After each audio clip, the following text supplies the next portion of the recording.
Welcome back to another episode of Grizzly Books True Crime. My name is Gisela K, and today we're going to be looking at this new witness statement, which once again gives us a whole nother perspective on what happened. I hope that more witness statements come in so that we can get maybe some sort of consensus of what happened. And we're also going to look at what the park ranger, one of the park rangers who was at the scene when the body cam footage was being taken, has said. So let's get started.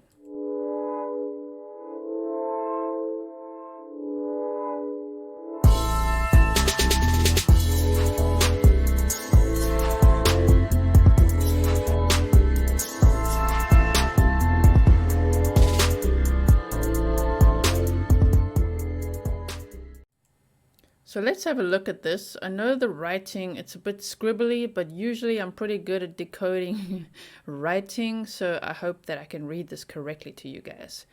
This statement was written on the 12th of August 2021 by a witness named Chris at 4:30, height 5'6", weight 160 pounds, hair blonde, blue eyes, white. And he says, I, Chris, I'll just read you this portion that's on the form, give the following statement to officers of the Moab City Police Department freely, voluntarily, and without promise of leniency. You are notified that statements you are about to make may be admitted in court. You do solemnly swear that the evidence you shall give in the matter shall be the truth, the whole truth, and nothing but the truth, under penalties of perjury. Notice, pursuant to Section 7685045, Utah Code Annotated 1953, as amended, you are notified that states you are about to make, probably statements, right, may be presented to a magistrate or judge in lieu of your sworn testimony at a preliminary examination.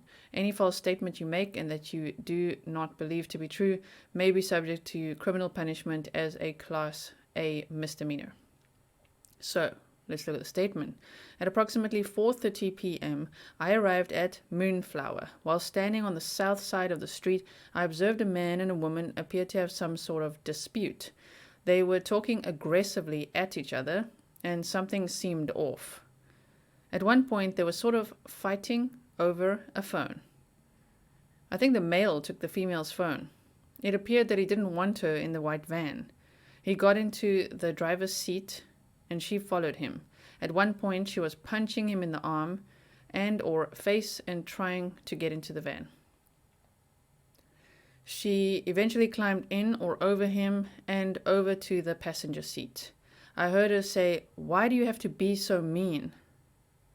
I wasn't sure how serious this was. It was hard to tell if they were sort of play fighting, but from my point of view, something definitely didn't seem right. It was as if this guy was trying to leave her and maybe take her phone. Not sure, but wanted to help out. I noticed another person had called us in, and as I left the store, I noticed a police officer and gave him my contact info. That's a pretty cool signature you got there, dude. 12th of the 8th, 2021. That is the new statement. So the new perspective is, the 911 call was saying that Brian Laundrie was slapping Gabby Petito, whereas this statement is saying that Gabby Petito was punching him in the arm and or face. So they were definitely fighting with each other. You can't say that one didn't happen and the other one did. Both of these events probably happened. So both of them were hitting each other and slapping each other and fighting with each other. And it seems as though Brian was trying to take her phone, which he's done before if you look at the statements made by one of her best friends. That was covered in a previous episode, so if you've missed out on that, please go and have a look at that one on the playlist. So for him to say, does it remind you of anything? He says, that doesn't seem right. I don't know, you guys, this channel started with deep diving a whole bunch of old cases, and then we looked at the Chris Watts case, and that just reminds me of how Nate, the neighbor of Chris Watts, was like, he ain't acting right. Remember that? So they're just saying here it just didn't seem right. Thank goodness they did write the statement, and it was on the day. It's not like after the fact. It's on the day that it happened on the 12th of the 8th, and it seems like it was written on that day because that's when it's signed. So that is great. If you are ever a witness to a dispute that you think this could be dangerous or this is a little bit sketchy, like call the police, make your statement. You never know how much it can help. The more information, the better, and you could maybe even save a life. So that is that. And then the park ranger, whose name is Melissa Hulls, the female park ranger who was there on the Bodycam footage. There's part 1, 2, and 3 on the playlist where we analyzed all the Bodycam footage. She's the one who went to fetch Gabby's phone from the car because Gabby wanted a phone, and then Brian was like, "Oh, I'll get it for you because I know exactly where it is." Control freak much, just a little bit. He was definitely very controlling. So Melissa Hulls says she can still hear Gabby Petito's voice. It must be devastating for her and for the team to find out that after that body cam footage and after that day, that Gabby Petito was murdered. The death is a homicide. On August 12th, the Visitor and Resource Protection Supervisor at Arches National Park heard a call come over a radio of a possible domestic assault stemming from an argument in Moab between Petito and her fiancé, Brian Laundrie. Hulls arrived to find the couple pulled over by a Moab police officer inside the park.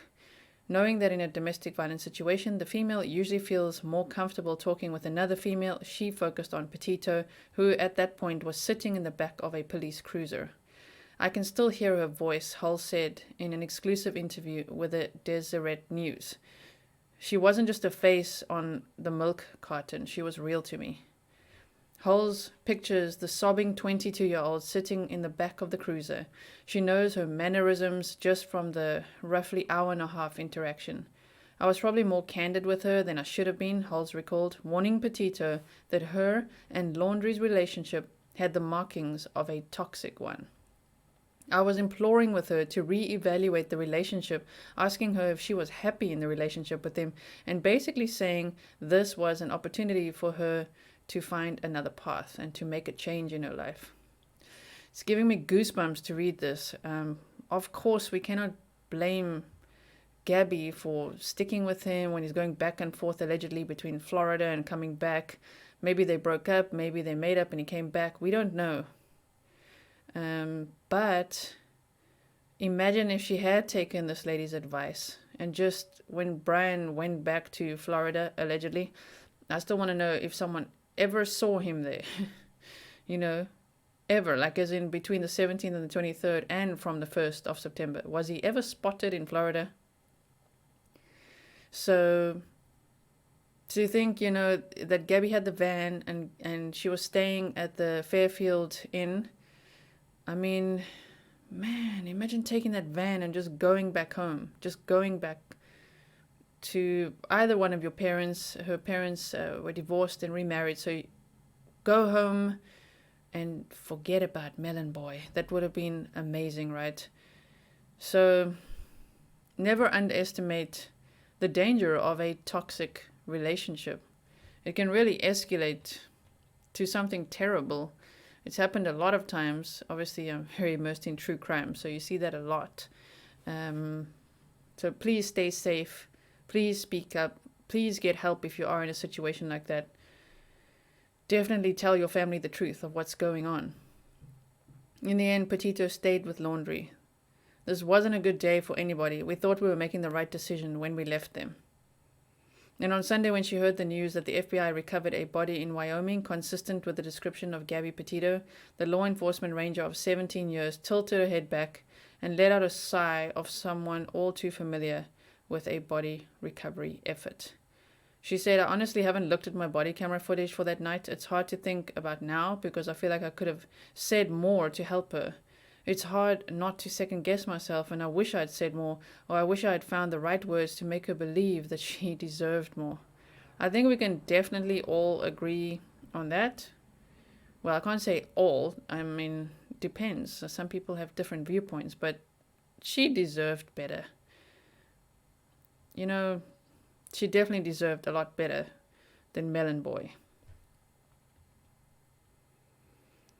So that is the update for today. I've told you enough about that one. So now we know, you know, it was observed as a toxic relationship. I pretty much would agree with that, right? It was an absolutely toxic relationship.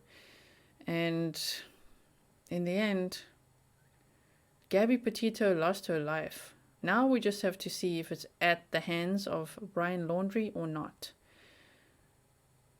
Because a lot of this doesn't make any sense. Even if we think about the crime scene, the way she was left, and the way he was hitchhiking around and all of that, it's all so bizarre that I'm just continuing to watch this case unfold. I will report anything that I have to you that I can keep up with.